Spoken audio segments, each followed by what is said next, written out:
नमस्कार, आवाज समाचार देख रहे हैं। यहाँ पर आपके साथ मैं हूं स्मिता रिशाल। वक्त हो गया 4 बजे की तमाम अहम और बड़ी खबरों का, जिस पर करेंगे नजर, लेकिन उससे पहले नजर इस वक्त की हेडलाइंस पर। बाजार लगातार छठे दिन तेजी के साथ बंद। एफएमसीजी, मेटल, फार्मा शेयरों में खरीदारी। मिड और स्मॉल कैप में दबाव। सेंसेक्स 177 और निफ्टी 55 अंक चढ़ा।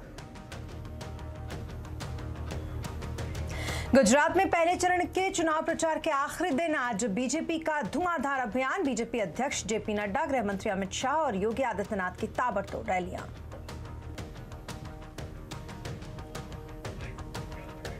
नेचुरल गैस की कीमतों पर किरीट पारेख कमेटी सरकार को कल देगी अंतिम रिपोर्ट। सीएनबीसी आवाज से एक्सक्लूसिव बातचीत में किरीट पारेख ने कहा, पुराने गैस ब्लॉक के लिए नए प्राइस बैंड की है सिफारिश।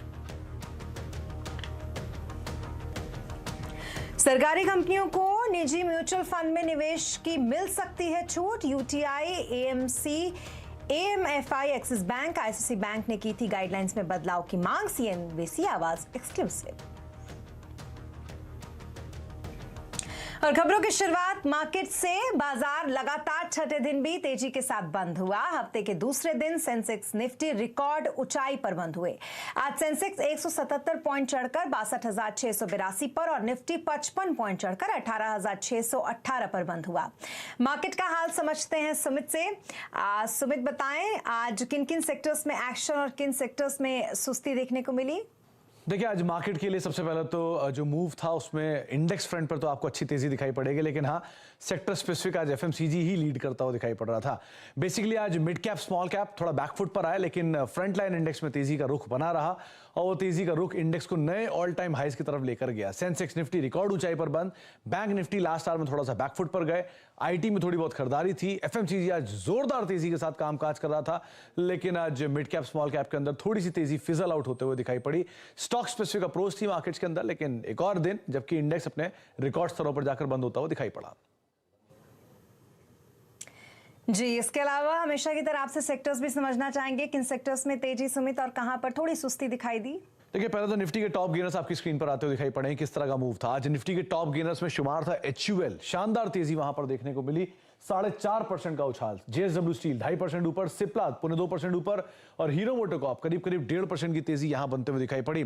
इसके अलावा निफ्टी गिरने वाले शेयरों में इंडसइंड बैंक 1.5% नीचे, कोल इंडिया 1.25% नीचे, बजाज फिनसर्व करीब 1.25% नीचे और Eicher motor flat to negative side पर जाकर बंद होता हुआ दिखाई पड़ा।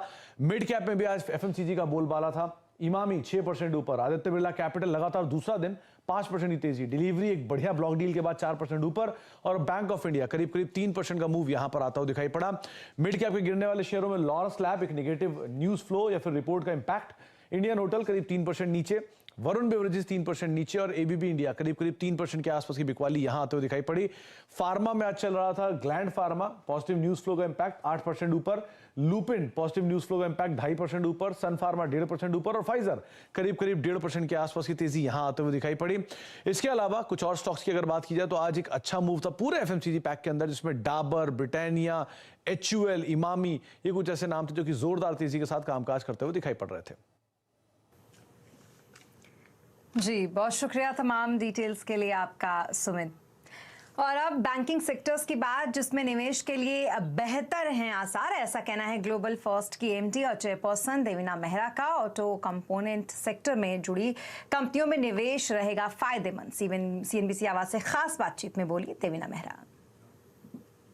पिछले कुछ 1-2 तिमाही में जिसमें थोड़ा बढ़ाया है वो ऑटो कंपोनेंट्स, ऑटो 4 व्हीलर्स, वो सेक्टर भी अब अच्छा करने लगा है। एक सेक्टर जो मैं अधिकतर मुझे पसंद नहीं आता वो है बैंकिंग, पर अब थोड़ा उस पर व्यू बदला है, तो अभी बैंकिंग में ओवरवेट नहीं तो मार्केट वेट हो गए हैं, क्योंकि वो बहुत लंबा समय उसका भी अंडर परफॉर्मेंस कर रहा। 2020 में वही एक सेक्टर था जो साल भर में घटा, उसके बाद से निकला है। फंडामेंटली भी कुछ चीजें बदली हैं, क्रेडिट ग्रोथ अच्छी है, वो एनपीए का साइकिल थोड़ा निकल गया है और जब ब्याज दरें बढ़ती हैं तो बैंक्स का मार्जिन और मुनाफा कुछ समय के लिए तो बढ़ता है, क्योंकि आप जो पैसा लेंड कर रहे हैं, जो लोन है, उस पर तो ब्याज दरें उसी समय बढ़ जाती हैं। डिपॉजिट तो जब रोल ओवर होता है तभी उसमें ब्याज दरें बढ़ती हैं। तो कुल मिला के वो सेक्टर भी पहले से तो बेहतर हो गया है। और मार्केट के बाद अब बात चुनावी दंगल की।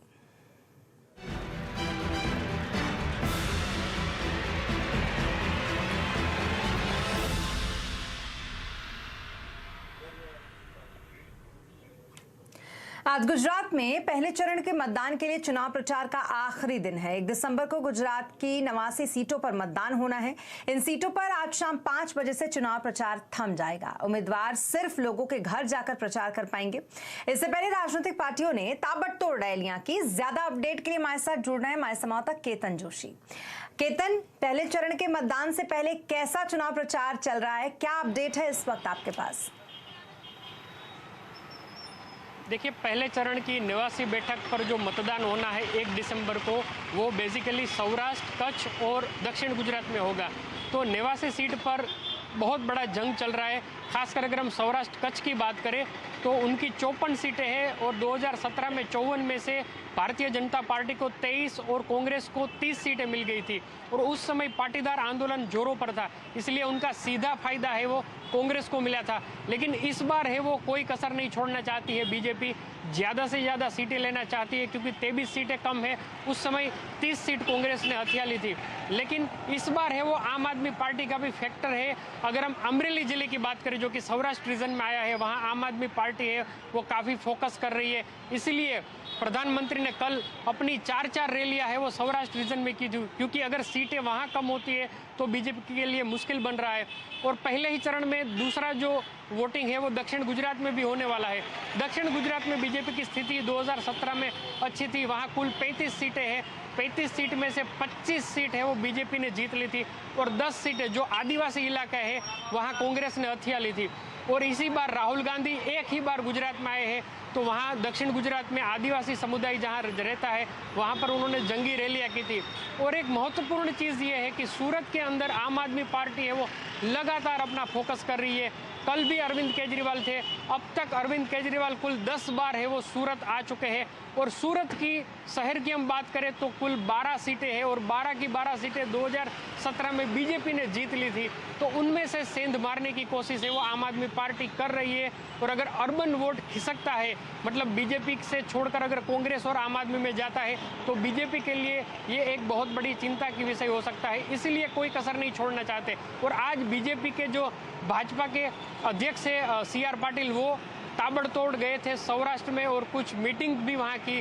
तो सौराष्ट्र में से ज़्यादा सीट बटोरना चाहते हैं और दक्षिण गुजरात में अपना परफॉर्मेंस है वो बरकरार रखना चाहते हैं। और 89 में से उनका जो टारगेट है बीजेपी का वो कम से कम 55 से 60 सीटें जीतना है। लेकिन चैलेंज बहुत बड़ी है, यानी कि एक दूसरी पार्टी है वो एक दूसरे की सीटें है वो हथियाना चाहती है। 2017 में सिर्फ 2 पार्टी थी, इस बार तीसरी पार्टी है वो आम आदमी पार्टी है।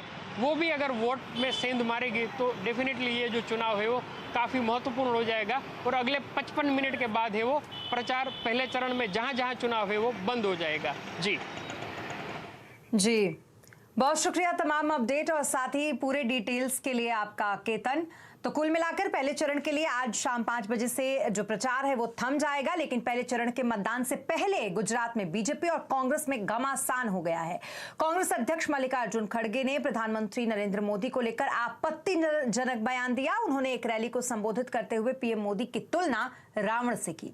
उन्होंने कहा कि पीएम मोदी हर वक्त अपनी बात करते हैं, हर मुद्दे पर कहते हैं कि मोदी की सूरत तो देखकर वोट दें। खड़गे ने पीएम से पूछा कि आपके कितने चेहरे हैं, क्या आपके रावण की तरह 100 मुख है? मोदी को देखकर वोट दो। भाई तुम्हारे को तुम्हारी सूरत कितनी बार देखना, कारपोरेशन में भी तुम्हारी सूरत देखना, MLA इलेक्शन भी तुम्हारी सूरत देखना, MP इलेक्शन में भी तुम्हारी सूरत देखना, हर जगह कितने भाई, क्या आपके रावण के जैसा 100 मुख है, क्या है, समझ में नहीं आता मुझे। तो वहीं खड़गे के बयान पर बीजेपी ने पलटवार किया है। बीजेपी ने मोदी के अपमान को हर गुजराती का अपमान बताया। उन्होंने माननीय प्रधानमंत्री श्री नरेंद्र मोदी जी को रावण कहा है और मुझे लगता है इससे बड़ी धृष्टता, इस प्रकार के भाषा का प्रयोग, इस प्रकार का गाली गलोच अपने प्रधानमंत्री के लिए करना और वह भी गुजरात के सपूत के लिए ऐसे शब्दों का प्रयोग गुजरात में खड़े होकर करना यह उचित नहीं है। गुजरात में पहले चरण के मतदान से पहले कैसा है माहौल, आज चुनाव अड्डा में, इसी पर करेंगे चर्चा शाम 7:57 पर।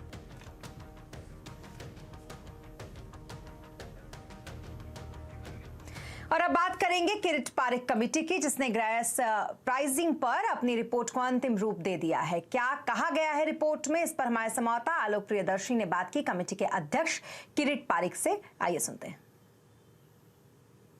डोमेस्टिक नेचुरल गैस पर जो किरीट पारिक कमेटी है उसने अपनी रिपोर्ट को फाइनलाइज कर दिया। इस वक्त बातचीत करने के लिए हमारे साथ मौजूद है किरीट सर खुद। सर, जो डोमेस्टिक नेचुरल गैस का प्राइसिंग को लेकर इशू था, उस पर आपने रिपोर्ट बनाई थी, उसका आज बैठक थी, बैठक में क्या हुआ सर? आज हमने वो other members of the committee के साथ बात किया, उन्होंने अपनी राय बताई और जो उनका सजेशंस था वो हमने बुलाया कि आप हमको 4 बजे तक भेज दीजिए, तो हम इसको इनकॉर्पोरेट करके some of them will incorporate, others we may not be able to, वो करके हम कल रिपोर्ट को फाइनलाइज करके सेक्रेटरी को सबमिट करने वाले हैं। जी। तो 30 our committee's limit was up to end of November, so इस हम ठीक इसके वक्त पर देंगे। सर, हम क्या उम्मीद कर सकते हैं जो आपकी रिपोर्ट होगी उससे जो यूज़र्स हैं उनको राहत मिलेगी, या जिस तरह से राहत की उम्मीद लगा के बैठे हुए हैं तमाम लोग? हमने जो रिपोर्ट बनाया है इसके 3 मेन ऑब्जेक्टिव्स था। एक तो है कि सरकार का गैस का कंट्रीब्यूशन 15% हुए एनर्जी में बाय 2030, एक था, इसको कैसे बढ़ाया जाए। इसके लिए it is necessary to attract people, और डोमेस्टिक गैस को उनका प्रोडक्शन बढ़ाना चाहिए। टुडे वी आर इम्पोर्टिंग सब 50% गैस हम इंपोर्ट कर रहे हैं, इसीलिए हमने इसके लिए भी कुछ कदम सजेशंस दिए हैं। दूसरी बात है कि consumers should have not affordable but fair price, तो हमने कंज्यूमर्स को फेयर प्राइस मिले वो भी दिखाया। और तीसरी बात है कि इसकी विपरीत असर सरकारी बजट पर ना होनी चाहिए। ये तीनों को ध्यान में रख के हमने एक रिपोर्ट बनाया है। हमको लगता है कि सब बैलेंस्ड है, कोई भी रिपोर्ट जो सभी को पसंद आता है तो that is not very satisfactory.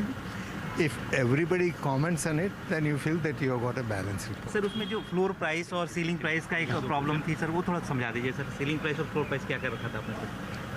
नहीं, इसी बात है कि APM का एडमिनिस्ट्रेटिव प्राइस मैकेनिज्म का जो गैस है, जो ONGC और OIL बनाते हैं अपने एलोकेटेड फील्ड में से, इसके पर सरकार कंट्रोल करती है प्राइस का।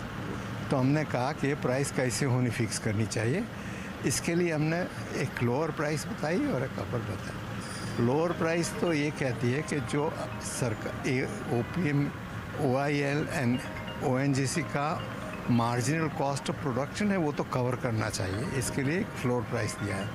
और अपर प्राइस हमने इसलिए लिया है कि we don't want to disturb the market as it is, and so इसलिए कुछ अपर प्राइस के लिए भी हमने क्या है सर अपर प्राइस क्या है सर? नहीं, ये बताएं। और सरकारी कंपनियों को निजी म्यूचुअल फंड में निवेश की छूट मिल सकती है। CNBC आवाज को मिली एक्सक्लूसिव जानकारी के मुताबिक महारत्न, नवरत्न, मिनी रत्न PSUs को छूट मिल सकती है। पूरी खबर जानने के लिए चलते हैं लक्ष्मण रॉय जी के पास। लक्ष्मण जी, बताएं क्या कुछ है ये पूरा प्रस्ताव? बिल्कुल, जो सरकारी कंपनियों की कैपिटल मैनेजमेंट देखने वाली कमेटी है उसमें इस प्रस्ताव पे चर्चा हुई और काफी हद तक सहमति भी बन गई। जो मुझे सूत्र बता रहे हैं वो ये कि जो भी सरकारी कंपनियां हैं, महारत्ना, नवरत्ना और मिनी रत्ना, इन 3 कैटेगरी की जो सरकारी कंपनियां हैं उनको निजी म्यूचुअल फंड में भी निवेश करने की छूट दी जा सकती है। इस प्रस्ताव पर सहमति बनी है और इसकी मांग की गई थी UTI AMC की तरफ से, association of mutual fund of India की तरफ से, एक्सिस बैंक बैंक की तरफ से, आईसीआईसी बैंक की तरफ से कि इससे जुड़ी जो गाइडलाइन है उस गाइडलाइन में बदलाव करिए। अब जो प्रस्तावित बदलाव है, जो संभावना है वो ये कि निजी म्यूचुअल फंड में तो आप निवेश करने की छूट दे देंगे, लेकिन ये भी ध्यान देना होगा कि ये सिर्फ आप शॉर्ट टर्म के लिए इन्वेस्ट करेंगे और म्यूचुअल फंड की जो डेट स्कीम है उसमें आप निवेश कर सकेंगे। और इसमें जिस म्यूचुअल फंड में आप निवेश करने जा रहे हैं उसका सेबी रजिस्टर्ड होना जरूरी होगा और सेबी रजिस्टर्ड 2 रेटिंग एजेंसियों से कम हाईएस्ट रेटिंग हो तभी आप उसमें निवेश कर सकते हैं।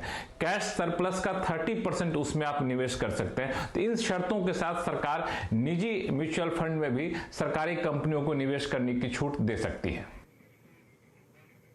जी, बहुत शुक्रिया तमाम डिटेल्स के लिए आपका लक्ष्मण जी। और यहां रुकेंगे एक छोटे से ब्रेक के लिए, जल्द होंगे हाजिर।